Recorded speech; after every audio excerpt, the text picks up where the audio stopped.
Saudações, investidor, tudo bem com você? Você está no canal Portando Conhecimento e no vídeo de hoje a gente vai falar sobre o último resultado da EDP e vamos descobrir o que a empresa está fazendo. Basicamente, a EDP é uma empresa que atua tanto no subsetor de geração, quanto transmissão, quanto também distribuição de energia elétrica, uma empresa extremamente diversificada em relação a isso. E ela tem resultados extremamente previsíveis, como quase toda empresa do setor elétrico. E o que a gente pode esperar da EDP já antes mesmo de ver o resultado dela? A gente pode esperar um aumento dos lucros devido às torres de transmissão que a empresa ganhou em leilão, isso lá no ano de 2016, começarem só agora a entrar em operação, e com a entrada em operação a empresa passa a receber a RAP dessas torres de transmissão e com isso ela aumenta seus lucros. Então aqui a gente tem a DRE da empresa e a gente pode ver o segundo trimestre desse ano comparado com o segundo trimestre de 2021. E a gente vê que a receita líquida, ou seja, o quanto a empresa recebeu na sua parte de geração hídrica, aumentou 1,7%, a sua parte de geração termoelétrica caiu por volta de 30%, mas isso é normal devido ao fim da crise hídrica que a gente veio passando no ano de 2020 e 2021, a parte de termoelétricas vem sendo desativadas, porque como é uma energia um pouco mais cara, a parte de termoelétricas no Brasil fica apenas para dar um suporte à parte hidrelétrica. Então essa queda na receita de quase 30% na sua parte de geração termoelétrica é mais do que o normal. A sua distribuição, que é aquela continha de energia que chega na sua casa todo mês, teve uma queda de 1,5%. A sua parte de trading aumentou quase 50%, e vale lembrar que o trading é você comprar no mercado de energia livre, que é o mercado spot, uma determinada quantidade de energia e depois revender a um preço um pouco mais caro, é realmente um trade de energia mesmo. A sua parte de transmissão aumentou 50% a sua receita, isso devido às novas torres que entraram em operação. E se você somar tudo isso, você vai chegar na conclusão que a receita líquida consolidada, ou seja, da somatória de tudo isso daí, aumentou 6,9%. E aqui vale só destacar que o EBITDA aumentou 40,7%, o que é um ponto muito interessante. Porque o EBITDA ele representa um valor muito próximo ao lucro operacional da empresa, o quanto realmente cada ativo está gerando antes de se fazer alguns descontos.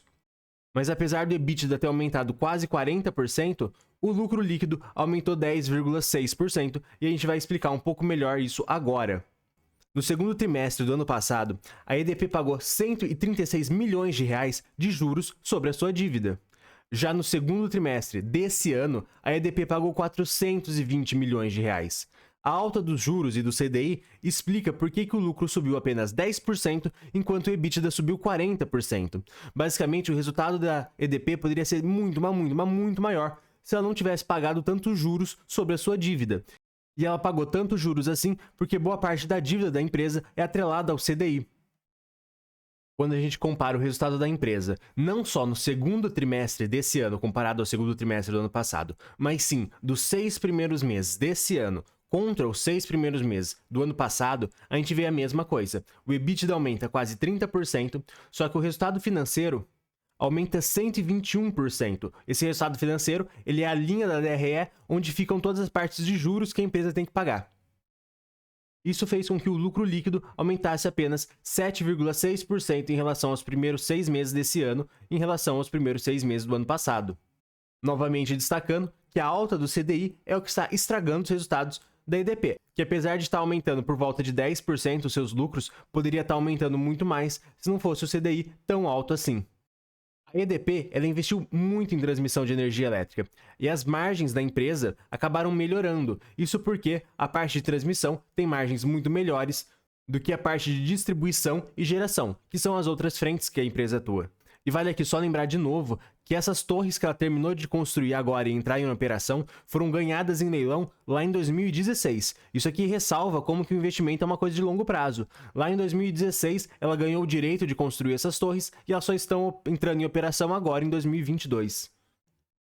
Houve também um reajuste na conta de energia elétrica, o que também melhorou as margens no setor de distribuição. Isso fez com que as margens da empresa, de modo geral, fossem muito superiores às comparadas do ano passado.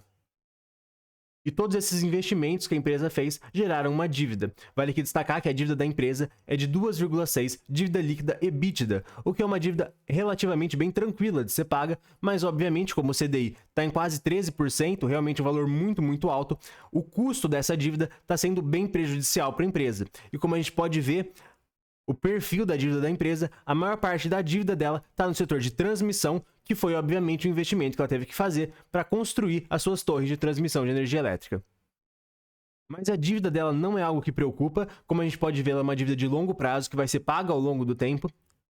Só que boa parte dessa dívida está atrelada ao CDI, e conforme o CDI subiu muito, a dívida acaba subindo bastante também. Então, o custo da dívida, ou seja, o juros médio que ela pagou pela dívida, nesse trimestre foi por volta de 12% ao ano. Foi um valor extremamente alto, que a empresa não esperava pagar um valor tão alto assim, e isso que arruinou boa parte dos resultados da empresa, que poderia ter dado um lucro muito maior. A empresa também tem dívida em dólar e um swap cambial. Isso torna um pouco mais difícil de você entender o resultado da empresa e de você analisar ele. Basicamente, a EDP ela tem uma dívida em dólar a um juros menor do que ela teria aqui no Brasil. Só que isso tem um problema. Se você tem uma dívida em dólar, ela tem que ser paga em dólar, certo? Se o dólar dispara, por exemplo, o preço da sua dívida também aumenta muito. E como que você pode resolver isso? Você faz um swap cambial. Você trava o preço do dólar a um determinado valor. E aí, com isso, você consegue garantir uma dívida a um menor juros e com o dólar travado, e aí isso não representa um risco para a empresa. Essa dívida em dólar é interessante para a empresa, porque ela consegue um juros menor, só que esse swap cambial dá uma bagunçada legal em como você analisar direito o balanço da empresa, e é uma coisa que você tem que prestar aí bastante atenção.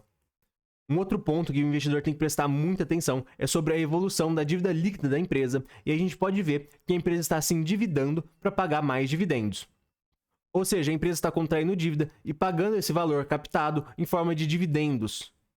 Isso é um ponto de muita atenção, não é um problema muito grande a empresa fazer isso durante 1 ou 2 anos, mas se tornar uma coisa recorrente pode ser um sério problema. Basicamente, a empresa vem fazendo isso porque ela já espera um resultado muito bom para o próximo trimestre e para o próximo ano também.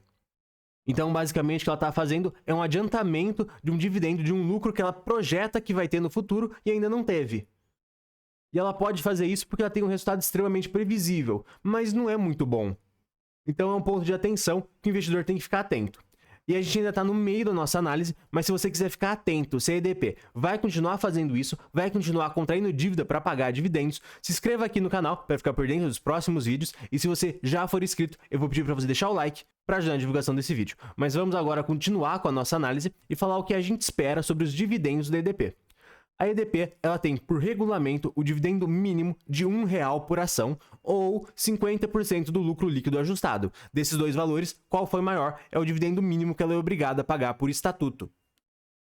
Então, apesar de ela ter um dividendo mínimo muito próximo a R$1, no último ano ela pagou R$2,17, o que mostra que ela pagou um dividendo muito grande. E esse dividendo ele foi por causa de que a empresa não conseguiu encontrar um bom investimento para se fazer com o seu dinheiro, que ela acabou lucrando, e com isso ela acabou destinando uma boa parte dele para dividendos.